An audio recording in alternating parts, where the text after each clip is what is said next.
Hey guys, today's video, upon request, is going to be about 5 tips to be a better Kaido player. Let's dive right into it.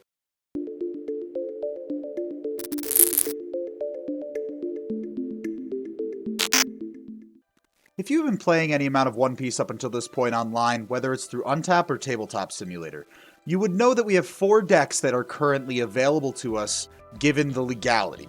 That would be Mono Red Luffy, Mono Green Kid, Mono Purple Kaido, and Red Green Luffy. The reason that these are the only 4 decks we have available to us, even though we do have a 5th leader in the form of Crocodile, is they're the only ones that have enough cards in legal colors to be ran in the deck to actually be playable. So right now, those are the 4 decks we're considering. Of those 4 decks, the easiest way to rack up wins is to be playing Kaido. Kaido into the other 3 has a favorable matchup, sometimes a much favorable matchup, and is overall the strongest deck we have available to us. Having said that, it is by no means unbeatable, and making mistakes can easily let opponents who know what they're doing with the other 3 decks take you out. As well as there will be plenty of times you were playing Kaido against Kaido. We call this the mirror match. If you're playing the mirror match into the best deck, you'd need to be the better Kaido player of the 2. So, let's go ahead and dive right in to tip number 1.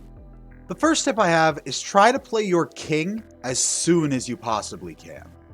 King not only slows your opponent down by getting rid of a card on their board, but he also gets you a 7k body, which is very hard to remove at a cost of 6. And that is going to continue to apply pressure to your opponent for turns. Now, in this clip, I do have a few options that I consider between Queen, Black Maria, Page 1, but ultimately I decide to use my king to get rid of Alvida, a rather problematic card. This gets me a 7k attacker this early in the game because I am out ramping my opponent, and that really sets the tempo in my favor.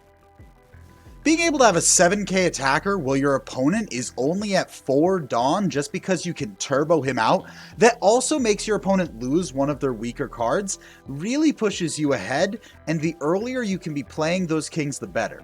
Now, you really do only want to play it if you have something to kill. Don't go playing it blindly or wildly, but if there is a reasonably valid target, even if it is not something crazy important to hit, getting that king on board early gives you much more pressure than you would have had without it. Let's talk about tip number 2. Tip number 2 is to be putting your Onigashima on the board as quickly as possible. I know this may feel like just a repeat of tip 1, but it's really true. King early gives you a lot of pressure, but Onigashima as soon as possible sets your game online, and it is very uncommon for you to not want to play it the soonest turn you possibly can.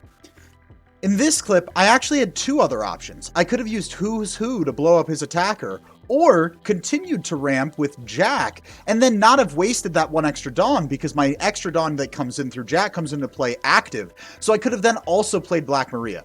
However, honestly, the consistent ramp every turn for the rest of the game outweighs both of those potential possibilities, and it will most of the time. Getting an extra Dawn a turn matters. Ramp is a term from Magic the Gathering where you're playing more lands, which are that card's equivalent of Dawn. So when we're saying ramp, we just mean playing extra Dawn from your deck. That's so important in this deck specifically because of all your Dawn minus X effects where you're sending your Dawn back into your deck. This card alone is the reason that Kaido is so far ahead of the other decks. Without this card, Kaido would still be strong. There are other forms of ramp, such as Jack, or All-Star Disaster, or most recently, Hold'em was announced. However, this card is so much better than all of the other forms since it is permanent 1 extra Dawn every single turn. And that brings us right into tip number 3. You should almost always be mulliganing for Onigashima if you don't see it in your opening hand. Being single-handedly the card that is making you the strongest deck in the game means it's kind of important you have it. Now in this hand, I actually have a decent amount of good cards. Between King, Brachio Bomber, and Black Maria, the hand is very strong. But without Onigashima, I decide not to keep it, and I mulligan into what would be a worse hand, but with Onigashima is a far better hand. Now there are a few times that a hand can warrant you not having Onigashima, but they are extremely specific circumstances. If you'd like to learn more about that, there's an article for it posted on my Patreon. You can see here it is titled Jack Attacks. When is it okay to keep a hand that doesn't have Onigashima? And this, as well as many other articles that will really help you grow as a player, are available to you. This article is available in my lowest tier. However, you can also find the poneglyphs, which rank every single card revealed so far, in the second tier up, and at my highest tier, one-on-one coaching. All of these resources are well designed for you to become a far better One Piece player. The next tip is a little more intricate, but it is to really plan out all of your Dawn usage well before you make any actions. Because of how much extra Dawn you're getting and losing, making sure you always have the right amount of Dawn to make the plays that you need to make is critical to being a good Kaido player. I can talk about this all day, but I feel like I have a clip from my stream that properly emphasizes what I'm discussing. So here you can see I had several play options. I could have played the Queen. I could have played Who's Who to blow something up in the Black Maria. I choose to play Brachio Bomber, blowing up the Boa Hancock, getting a Dawn. And then I use Onigashima to get an additional Dawn out of this. After that, you're going to see me play Black Maria, using absolutely as much Dawn as I can while keeping up this Blast Breath. And then I actually decide to play a little bit more aggressively because of how much control I have over the board state in the game, and I end up critting my opponent by Dawn -7ing. The reason I'm doing this is that my hand is so cheap I can still play every card on my following turn. I have my Onigashima, I'm at 10 Dawn, and the card I crit away is the Boa Hancock blocker, and I think that this play really helped me out this game. And with a king already on board, I just have so much more pressure than my opponent. Because you have access to more Dawn than any other deck faster, you also have access to more plays and more versatility than any other deck faster. This means you'll usually have a ton of options as to what cards you're going to play in your hand, and Kaido just accrues a bunch of card advantage.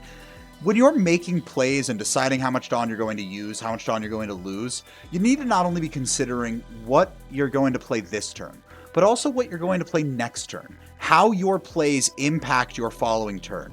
You never really want to sit at 10 Dawn as infrequently as possible, because then you're losing your chance to gain your free ramp every turn. So when you're making decisions in Kaido, always be thinking one step ahead on your following turn. You obviously can't handicap yourself. You need to play as optimally as you can, but a large part of that is making sure that you can play as optimally as you can on the following turn. Let's get into our last tip. Don't lose the game of Kaido Chicken. Now that's a very weird thing for me to say, but I'm going to try and explain it to you as best as I can. When you're playing the Kaido mirror match, the first person to play their big Kaido is more likely to lose, whether that be the 9 or the 10 drop Kaido. The reason for this is, if you play your 10 drop Kaido or 9 drop and lose most of your Dawn, and I respond with specifically my 10 drop Kaido and board wipe away what you've just done, I am in the lead and you have no way to currently get rid of my 10 drop because you've lost too much Dawn to recover from it. So if you're the first person to play those big Kaidos, then I get to stick around with my 12k on the board for turns instead of you being the one. I really hope I gave you some cool insight in this video. Maybe you picked up on a few things you didn't already know. If you like what you see, don't forget to like and subscribe. You can check me out on Patreon and on Twitch. Both links will be in the description, and I'll see you guys next time.